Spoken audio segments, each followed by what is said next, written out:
Okay, that is the next topic po natin, which is the network theorems, that is the Thevenin's theorem. Circuits have load commonly that are variable. Katulad po doon sa discussion natin sa linearity property. Variable din naman. Ang variable naman po doon ay load, di ba? Dito load variable din.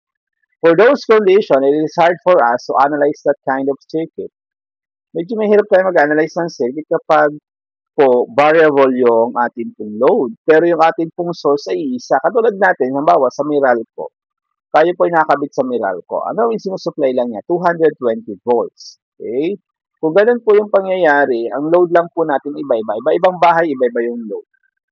Halimbawa, kung gusto natin i-analyze yung circuit mo sa bahay at circuit po ng kapitbahay, circuit ng isang kapitbahay, medyo mahirapan tayo kung ang gagawin po natin ay tatlong beses po, tama? Tatlong bibigyan ng supply, yung isa mong kapitbahay, yung pangalawang kapitbahay at yung sa inyo. Gusto mong i-analyze yung circuit mo. Okay? Kunin mo yung voltage at kuryente, yung circuit mo at sa circuit ng kapitbahay mo. So, ilang beses ka magko-compute? Medyo madami. Kasi tatlo po yung iyong i-analyze, tatlo yung solution meron ka. Para maiwasan po yung solution na paulit-ulit, kailangan nating gamitan siya ng another theorem, that is the Thevenin's theorem. The same way the principle ng linearity property. But the point is, magagawa ka ng isang, ito po, gagawa ka ng isang circuit na kung saan simple circuit. And that simple circuit is what we call the Thevenin's equivalent circuit. Okay, yun po yung kailangan mong magawa o kailangan mong makuha. The Thevenin's equivalent circuit. The Thevenin's equivalent circuit replace the fixed circuit. Ibig sabihin, siya yung mag-replace sa isang fixed circuit. For example, circuit ni Meralco. Papalitan mo yung circuit ni Meralco by means ng Thevenin's equivalent circuit or the TEC. Ano po yung binubuo ng TEC or the Thevenin's equivalent circuit? TEC composed of the Thevenin's equivalent voltage and the Thevenin's equivalent resistance. Pagkatapos, ito po yung ating TEC. Ito na po yung TEC, the VTH at saka the RTH. Pagkatapos, naka-open po yung terminal na kung saan doon natin ikakabit yung load natin na variable, pabago-bago nating load, or yung atin pong R7. Ibig sabihin, ang main objective lang po natin is to determine the Thevenin's equivalent resistance and the Thevenin's equivalent voltage, the VTH and the RTH. Yung load po natin, yan po yung load na kung saan yan yung hahanapan natin ng current or ng voltage. Yun yung load mo. Okay? Ano po yung VTH natin? That is a Thevenin's equivalent voltage. Yan po yung atin pong VOC or the open circuit voltage. To determine the VTH when there is no dependent source in the circuit, wala pong dependent source. Kaya meron lang po independent. We must open the terminals where the load component was connected. Ibig sabihin, tatanggalin po natin yung load or tatanggalin natin kung anong resistor yung hinahanapan ng voltage or current or power. Tagalin po natin siya sa circuit. Pag tinanggal mo po, di maka-open yon, ano? Yung open po na connection na yon, nandoon yung ating VTH or nandoon yung ating VOC. I-determine mo po yon ng kahit anong method na nauna. Okay, pwede po yung KVL, KCL, pwede po yung BDT, CDT, o kaya naman po, pwede po ang mesh analysis or nodal analysis. Basta, makukuha mo yung VTH. Pero ang pinakamadali po doon, para sa Thevenin's theorem, ang ginagamit po natin is the nodal analysis. No? Sabi ko nga po, mas madali sa kanya ang nodal analysis kasi voltage ang hinahanap. VTH po yung hinahanap. Kaya kailangan natin, ang magamit natin, mas maganda is the nodal analysis. Kasi nodal voltages yung hinahanap doon. Dito, voltage ang hinahanap. This is a nodal voltages. Ibig sabihin, swak silang dalawa. Kaya yun yung ating gagamitin sa kanya na mas madali. Okay? Hindi ko sinasabi na hindi pwede yung iba, pero siya po yung mas madali sa palagay ko na gagamitin natin sa Thevenin's theorem in order to determine the VTH. Okay? Sa pag-determine naman po, yun po yung sa VTH ha, how about pag-determine ng RTH natin? In case of no dependent source for a given circuit, madali lang nating ma-determine ang RTH. Ang gagawin lang po natin, papatayin po natin lahat ng mga sources. Papatayin po natin ang voltage source, papatayin po natin yung current source. Paano natin papatayin? Katulad po nating superposition theorem. Kapag voltage source, kailangan natin i-short yung terminal. Tatanggalin po natin siya. So-short natin yung terminal pagkatapos natin tanggalin yung voltage source. Pagkatapos, patanggalin natin yung current source and ilileft natin open po yung pinagtanggalan ng current source. Okay, ulitin ko po, voltage source should be short-circuited and the current source should be open-circuited. Okay, yan po yung atin para ma-determine yung RTH if there is no dependent source. Pero medyo mahirap kapag meron tayong dependent kapag magde-determine tayo ng RTH. Yung VTH po, same lang po yung method. Pero yung RTH po, kapag meron po tayong dependent, medyo mahirap. Kasi hindi natin siya pwedeng patayin yung mga dependent sources. Ang gagawin po natin in order to determine the RTH is mag-a-assume po tayo ng independent na source. Is either current or voltage. No? Okay, ano po yung ating i-assume? Di mas madali, 1 na lang. Pero kahit ano naman po pwede, katulad sa linearity property, kahit ano pwede. Kayo ang bahala. Kung gusto niyo pahirapan sarili niyo, edi mag-assume kayo ng mas mataas. Pero kung okay lang naman po, kung ayaw niyo pahirapan sarili, di 1 or 1 volt or 1 ampere. Kailan po natin gagamitin ng 1 volt at kailan naman natin gagamitin ng 1 ampere, kayo yung bahala doon. Pero suggestion ko lang po ito, kailan natin gagamitin yung 1 volt para i-assume natin sa source. Kapag may resistor tayo na kapag naglagay tayo ng source doon, magsisiris yung resistor na yon doon sa atin pong ilalagay na source, eh di ang gagawin po natin, voltage source yung i-assume natin, 1 volt. Pero kapag meron tayong ilalagay na source at magpaparallel siya sa isang resistor na nandun sa circuit na yon, ang atin pong gagamitin ay current source. Mamaya po natin ipapakita yun. Okay? Yan po then we have to use the Ohm's law o kaya naman ay the voltage division theorem in order to determine po kung anong hinahanap po natin. For example, number 1. Determine the Thevenin's equivalent circuit of the network shown in figure 4.28 to the left of terminal XY. Then find the current through RL if R is 12 ohms, 32 at saka 72 ohms. So yan. Iba-iba yung resistance ng ating pong load. Ibig sabihin, kung gano'n ang pangyari, kapag ordinary circuit po meron tayo, tatlong beses tayo magsosolve gamit yung 12, 32 at saka 72. Pero at this time, okay, i-convert po natin this one into its equivalent circuit. That is the Thevenin's equivalent circuit. Ito pong circuit na to, convert natin into TEC. Pagkatapos, saka na lang natin ikakabit yung ating RL. Para, simple na yung circuit natin. Kasi ang TEC natin, meron lang naman yung VTH na nakaseries na RTH. Pagkatapos, i-series mo yung RL mo, ibig sabihin, kapag voltage ang hahanapin mo, gagamit ka na lang ng voltage division theorem. Kapag current ang hahanapin mo, gagamit ka na lang ng Ohm's law. Diba? Ganun po yung ating pangyayari. Okay, for example, atin pong delete yung ating sinulat. Okay, for example, this one. Okay, kailangan po natin makuha yung Thevenin's equivalent circuit ito. Okay, gagawin daw po, this one should be left open. Yung load, bawa, may 12 ohms dyan, 32 ohms, 72 ohms. Ang gagawin nyo po, tatanggalin nyo muna, ilalagay nyo sa bulsa, for example. Okay, hindi muna natin siya isasama. Tanggal po, terminal XY. Yan yung terminal XY. Open po natin. Nandiyan kasi yung load, yun yung i-open. Yun kasi yung kinukunan natin ng current, di ba? Yun yung kinukunan natin ng current, ibig sabihin, yun yung ating, yan yung kinukunan natin ng current, di ba? yun yung ating i-open. Yun yung load natin. Yun yung magsisilbing load kasi yun yung kinukunan natin ng variable na current. Like for example, ang kinukuha natin yung 8 ohms. Ibig sabihin yung 8 ohms yung load natin. Yun yung ating tatanggalin. Di ba? Eh, halimbawa, ang ating load ay 24 ohms. Nandiyan yung hinahanap natin. Halimbawa, determine the voltage sa 24 ohms. Ibig sabihin, yung 24 ohms yung load natin. Yun yung tatanggalin natin.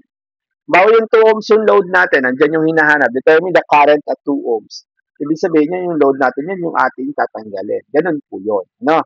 Since ang hinahanapan po natin ng current ay yung 12, 32, at 72, yung narito, yan po yung magiging load po natin. Yan yung tatanggalin. Then magdo-drawing tayo dyan.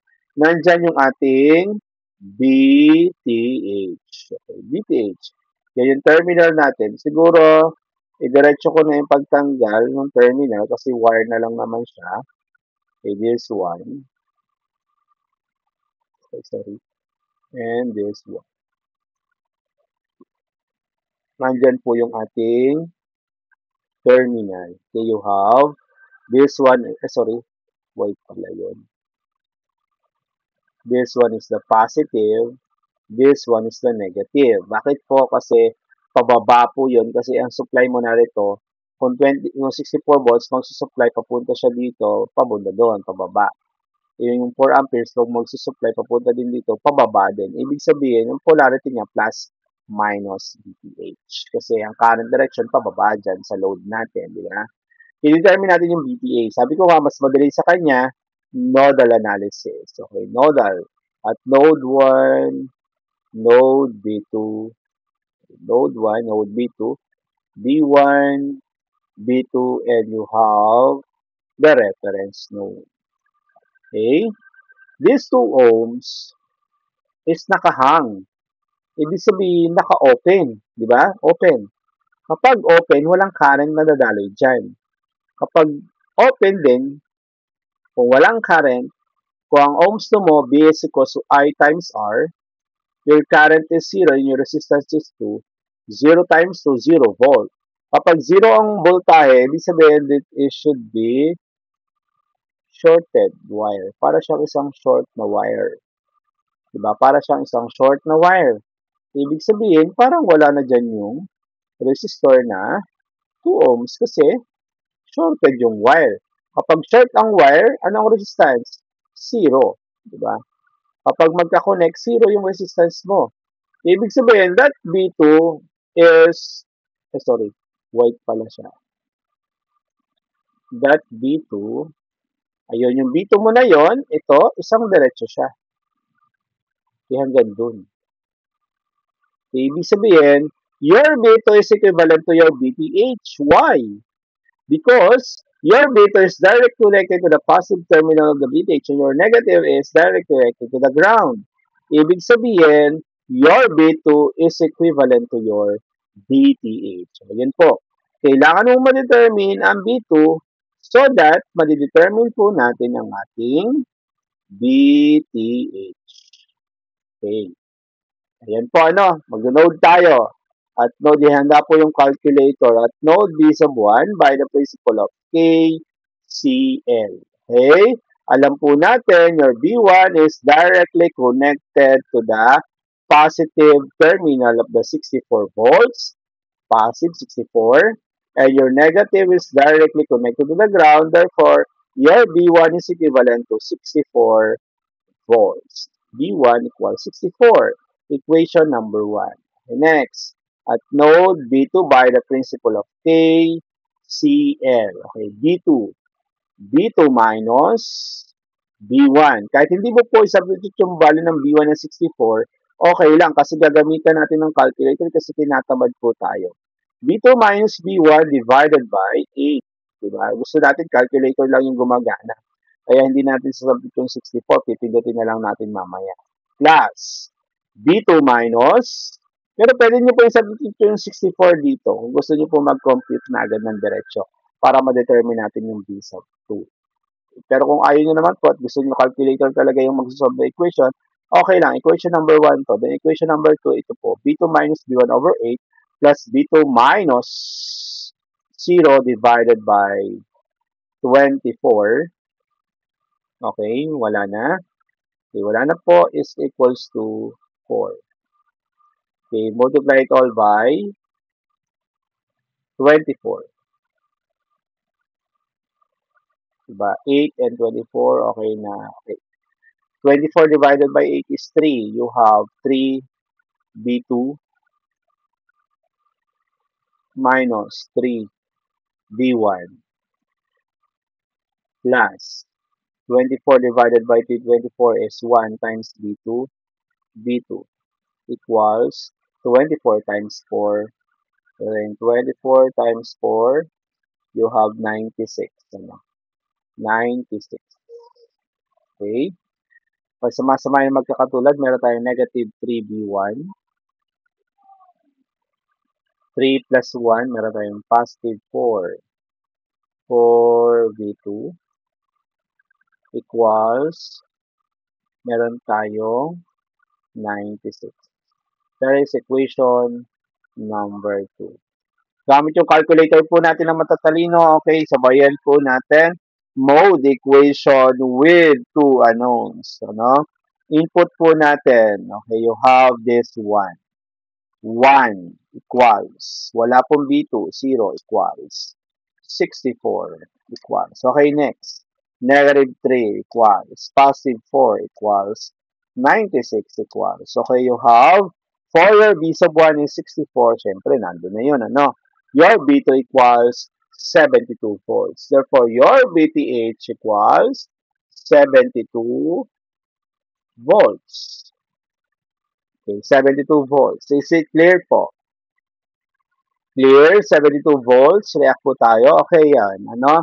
72 volts. Okay, this one. Okay, screenshot po natin. Kung di man, nasa recording naman po yan. Okay, then next, going to determination of your RTH. Ayan, RTH, ano? Ito na lang yung gamitin natin. Okay, your RTH. Sa RTH, sabi daw, since wala naman tayong dependent na source, wala pa tayong dependent na source. Ibig sabihin, lahat ng sources natin, pwede po natin siyang patayin. O pwede natin siyang direksyong patayin, di ba? Yung 64 volts, pag pinatay mo yan, voltage source siya, it should be left short circuit. And the current source po na 4 amperes, it should be left open. Ayan. Okay. Ayan. Sabi po natin kanina, ay, sir, di po ba pinatay nyo na yung 2 ohms? Yun ay pag magde-determine tayo ng VTH. Pero kapag po RTH na, nandyan pa rin siya naman, di ba? Kasi resistor pa rin siya. Okay, in order to determine the RTH, you have this one, this circuit. Okay, try nyo, syempre, yung 8 ohms, kitang-kita, nakakonekta parallel siya sa 24. Baka po hindi pa alam ng iba ha, magka-parallel yung 8 at saka 24. They are connected parallel. Ang gawin nyo po, hilahin nyo. Hilahin niyo po itong X pataas at yung Y pababa. Ganun. Kaya mangyayari kapag hinila niyo siya, it's a matter of hila lang naman, di ba? This is the 2 ohms and this is the 8 ohms. Okay? Nakaparallel sa kanya yung 24 ohms. Ayan, ganyan yung tsura niya. Ito yung 8, ito yung 24, ito yung 2. Okay, ibig sabihin, parallel yung 8 and 24, nakaseries sa 2. Ibig sabihin, 8 times 24 over 8 plus 24 is 32. Okay, plus 2. Po, 8 times 24, 8 times 24 equals, sorry, mod 1. 8 times 24 equals divided by 32. Okay, 6 plus 2, 8. Ibig sabihin ng ating RTH is equivalent to 8 ohms. Ayan, ano? 8 ohms na. Okay? So, 8 ohms po, gagawa na po tayo ng Thevenin's equivalent circuit. This one. This is the VTH, 72 volts, plus or minus. 8 ohms po. Kaya po plus or minus kasi yung ating pong terminal, plus sa taas, negative sa baba. Okay? Plus, minus 72 volts. So, RTH po natin 8 ohms. Yung RL po natin, di ba, this one is yung may value na 32. Nasa na yun? Okay, balikan po natin yung problem. 12, 32 at saka po 72. Okay, this is 12. O kaya naman, this is 32. This is 72. Ibig sabihin, madire-diretso natin makukuha yung current I. Current I, since current po siya, sabi ko nga, kapag current ang hinahanap, kapag series circuit, ohms na lang. 72 divided by sum nilang dalawa. 8 at saka 12. Meron tayong 20. Okay, paki-lowest term na lang. Yan po yung ating current kapag meron tayong load na 12 ohms. How about kapag 32 ohms ang load? Edi 72 divided by 8 plus 32, 40. Paki-lowest term na lang, ano? Okay, that is your current para sa uh, 32 ohms. Eh, yung current mo naman kapag 72. Ibig sabihin, mabilis na po natin nako-complete kasi na simplify na po natin yung ating pong circuit. Ano? You have 72 divided by 80. That is for determination ng current kapag meron tayong 72 ohms. That is your solution using the Thevenin's theorem. May question po tayo. Question? React po kung wala.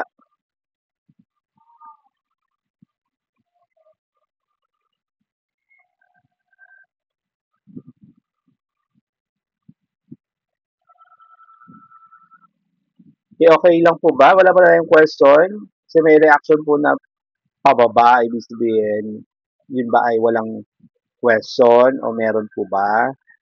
Wala naman. Okay, before we move on to the next example po natin.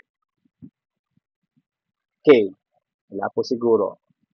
Example number 2. Determine the Thevenin's equivalence figure of the network shown in figure 4 pointer to the life of terminal XY. Hindi na po natin nilagyan ng load, ano? Terminal XY naka-open na agad diretso. Okay. That is your, ayan, ano? This is, nandyan yung BTH na natin. Diretsong nandyan na yung BTH kasi po, inopen na. Nandito yung load talaga. Nandyan yung may hinahanap. No? Okay po.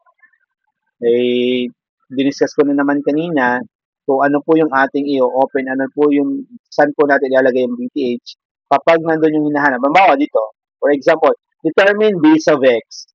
Doon sa circuit, ano, ang magiging load mo, yung 8 ohms, yun yung ating tatanggalin. Nandun yung BTH mo ilalagay. E ganun po. Ano kung nasan yung hinahanap, nandun yung iyong load. Yun yung iyong i-disconnect sa circuit, nandun yung iyong BTH terminal. Nandun din yung RTH. Okay, BTH muna kasi yung RTH medyo mahirap. Kasi nga, meron tayong dependent. Pag-assume tayo, yun yung example, yun po yung atin pong diniscuss kanina na kapag meron tayong dependent, medyo mahirap yung RTH determine. Okay? BTH muna. Here, this one. Ibig sabihin, kung BTH, dito natin open ito na naman. Open na naman ito. Ibig sabihin, wala na naman siyang current. Ibig sabihin po doon, para na naman siyang uh, short circuit. O, tanggalin po natin siya. Okay? Kasi wala na naman po siyang kuryente. Ibig sabihin, para na siya isang shorted na wire. Okay. O, di magagamit na tayo ng nodal analysis. This is node B1. Okay, ito yung buong B1. Ayan. And this is the node B2. B2. Okay? This is your reference node. Kapag ganon, your B2 is equal to your BTH. Okay, pagkatapos, kita po natin, meron tayong voltage source. Okay? Na nasa pagitan ng dalawang node voltages. Ibig sabihin, meron tayong supernode. At supernode po, isa lang naman, under ng B1 at saka B2. Okay, kay B1 muna tayo. B1 minus 8. B1 minus 0 divided by 8. Okay. Yung 4 ohms po, since nakaparallel po siya kay voltage source ng 4BX, parang wala na siya dyan, di ba? Okay, yung rule para sa atin po sa nodal analysis. Okay? B1 minus 0/8, wala na po kay B1, kay B2 naman, plus B2 minus 0 ulit, divided by 8 din. Okay? Okay, wala na po, di ba? Ayan. Okay, this one is equals to 10 amperes papasok kay B1, 10. Kay B2 naman wala namang current source. Multiply it all by 8. Okay po. This one is B1 plus B2 equals 80. Equation number 1. Okay, next. Dito, you have B2 kasi nasa kanya ang positive. Okay, kasi ito at supernode ulit, yung B2, yung passive ng naging lena ng supernode na kay B2. Kaya B2 siya ang mauna minus B1. Ang value niya is 4dx. Kaya lang po, ang dx natin, nasan yung dx natin? This one, dx. Sa nakakabit ang positive na kay B1. Sa nakakabit ang negative na kay ground. Kaya bx equals B1 minus 0. Okay, substitute po natin B2 minus B1 equals, so ilagay po natin dito para may screenshot niyo po na yung Bx po natin is equals to B1, sorry, parang nawawala po yung ating PDF B1 minus 0. Okay, Bx equals B1 minus 0. 4 times B1 minus 0 is simply as B1 na lang. Before B1. Okay, simplify po natin. Negative B1 lipat sa kabila, positive 4, negative o positive B1 plus 4B1, meron tayong 5B1 minus B2 equals to 0. Okay. Okay, gamit yung calculator po natin, this is our equation number 2. Gamit yung calculator, we have to determine B2 mode equation with 2 unknowns. So, okay, input po natin. For equation number 1, B1 plus B2 equals 80. 1 equals 80. Okay, for your equation number 2, 5B1 minus B2 equals to 0. 5 equals negative 1 equals 0 equals.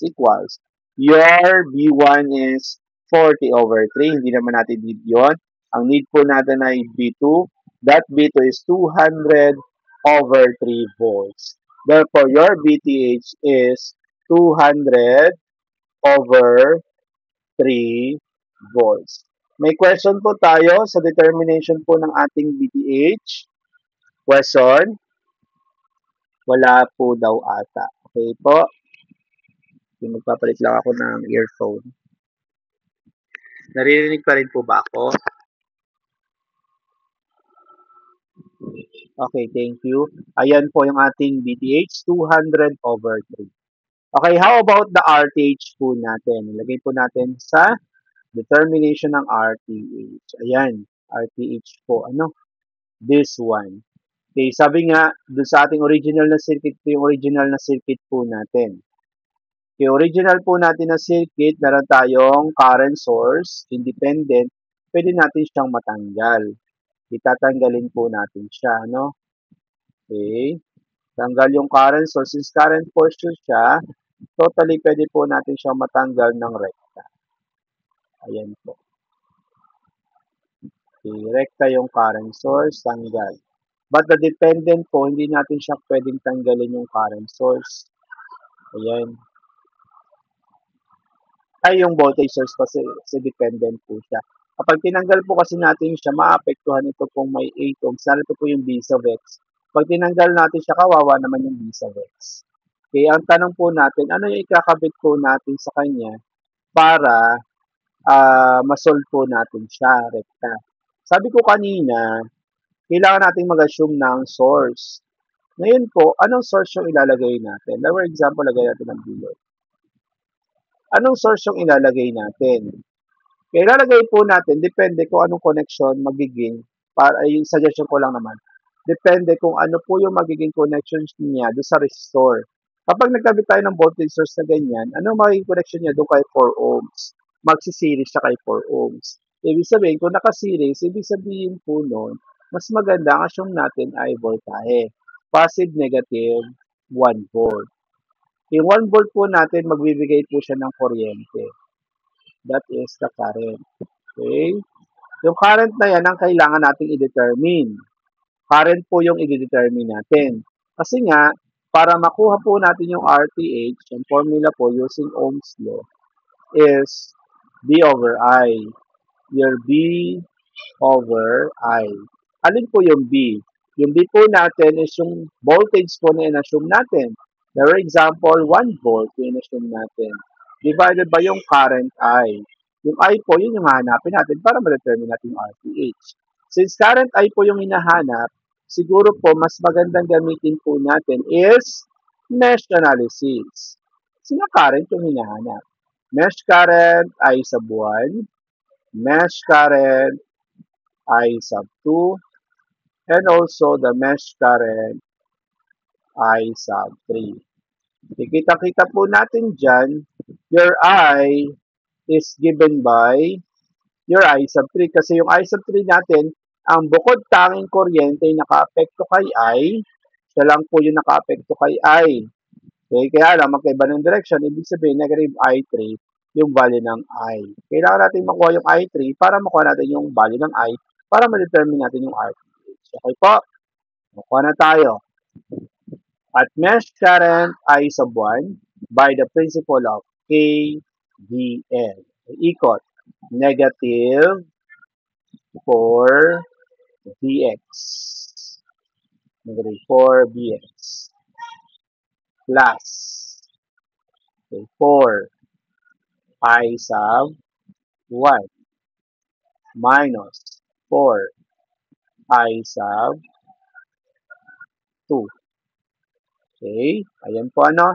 Is equals to 0. Kaya lang, hindi po natin alam ang B sub x. Ilagay po natin dito B sub x. Nasaan yung B sub x? Ito po siya. Ang bukod tayong nakapekto kay B sub x ay yung mesh current I sub 2. Anong direction ng B sub x? Pababa. Kasi plus minus. Diba? Plus minus. No? Ipababa yung kuryente niya dyan. Okay? Ang B sub x po natin is equivalent to negative I2 times 8. Ayan. Negative I2 times 8. Bakit po? Kasi ang current direction po niya is pababa. Ngayon yung I2 mo, pag dumaan kay V sub x, pataas. Kaya po yung current po niya is yung I natin ay equivalent sa negative I2 kasi siya yung bukod tangi, yung I2 mo, yung bukod tangi nakapekto kay I, pero magkaiba ng direction, kaya negative I2 multiply by 8 ohms po natin. Kaya meron tayong negative 8 I sub 2, yung ating pong B sub x. Negative 8 I sub 2. Substitute po natin dito, negative 4 times negative 8 I sub 2, okay, plus 4 I sub 1 minus 4 I sub 2 is equals to 0. Okay, o kaya naman po, positive 4 I sub 1,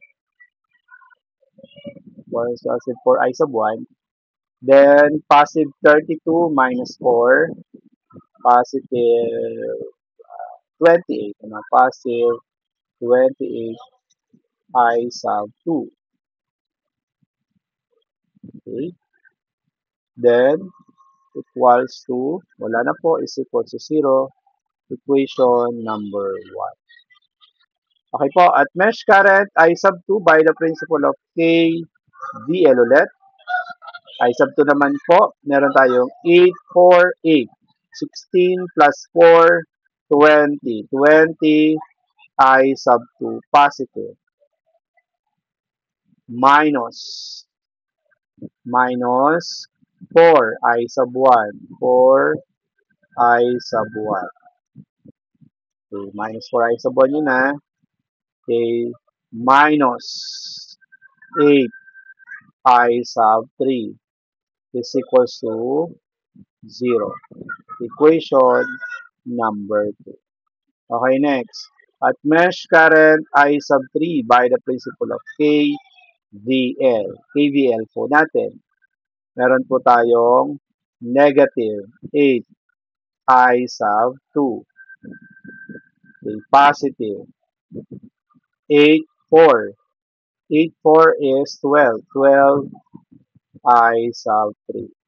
Ikot po kay voltage source, positive 1 plus 1. Lipat sa kabila, equals negative 1. Equation number 3. Okay? Yan po yung ating mga equation. Gamit na ng ating calculator. Mode equation with three unknowns. Ano? Three unknowns. I1, I2, and I3. Una muna, equation number 1. 4I1 plus 28I2 equals to 0. 4 equals 28 equals, wala pong I3, 0 equals, 0 equals. The next equation number 2, meron tayong negative 4 equals, positive 20 equals, negative 8 equals, 0 equals. Next, equation number 3. Meron tayong wala po tayong I1, 0. Negative 8 ang I2. Positive 12 ang I3. Negative 1 ang constant po natin. Ang value po ng x, 7 over 64. Ang value po ng y, negative 1 over 64. Ang value po ng ating I sub 3 is negative 3 over 32. Ibig sabihin po, kung negative 3 over 32, then negative din po ito, magiging positive 3 over 32 yung ating current I. Sabihin, ma-determine na natin yung RTH. So, RTH mo is 1 over 3 over 32. Ibig sabihin, ang RTH mo is 32 over 3 ohms. 32 over 3 ohms. Is it clear po? Our RTH, 32 over 3. Okay, pag na-determine mo yung 32 over 3, ready ka na makapagawa ng ating pong Thevenin's equivalent circuit. That is, this one, your Thevenin's equivalent circuit. Diyan mo ikakabit yung load mo. No? Ikakabit mo rin yung load para, alam mo kung paano, para madali na ma-determine ko yung current yung load o kaya ng voltage ng load. Okay? Kapag current ang hinahanap, ohms law na lang. Kapag voltage po ang hinahanap ng load, voltage division theorem. Okay. Clear po example number 2. Clear? Okay. Last example po natin for example number 3. Determine the Thevenin's equivalent circuit of the network shown in figure 4.36 to the level of terminal XY. Ayan. Wala po tayong dependent source. No? Wala po tayong independent source. Wala po tayong independent source, ang VTH po natin, 0. Automatic na 0. Nakuha po ba? VTH po natin ay 0. Automatic kasi wala po tayong independent source. So, meron lang po tayo ay dependent source. Kapag walang independent, automatic, ang VTH po natin ay 0. Ano na lang ang kukunin natin? RTH. Ano po yung i-assume natin na source? Dito, ilalagay natin yung source. Okay, ano yung i-assume natin? Since yung source natin ay magpa-parallel sa 4 ohms, ibig sabihin, ang i-assume natin ay current source. Diba? Current source, that is I, 1 ampere. Kapag magsiseries, voltage yung i-assume. Kapag magpa-parallel, current source yung i-assume. Ibig sabihin, kailangan natin ma-determine ang voltahe niya. Kasi, in order to determine our RTH, RTH is equals to B over I. B na hinahanap at yung I natin na assumption na 1 ampere. B over 1. Kailangan natin determine yung B. May gagamitan po natin ng nodal analysis kasi parallel na lang yan. Nodal analysis, this is B1. This is your ground. O, isa lang naman pala yung voltage ground natin, di ba? Node B1, di ba? Okay, your B1 is directly connected to the possible terminal and the negative is directly connected to the ground. Your B1 is equals to your B. Okay, mag-note tayo at node B1 by the principle of KVL. Lahat na lang ng papasok ay KCL, sorry.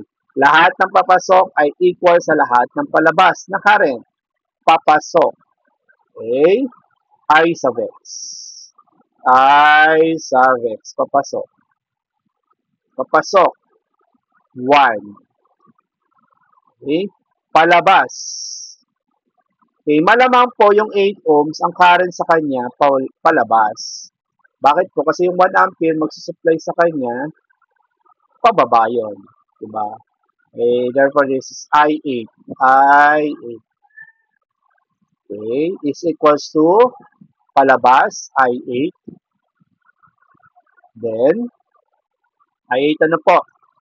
Plus 4ix. Ayan.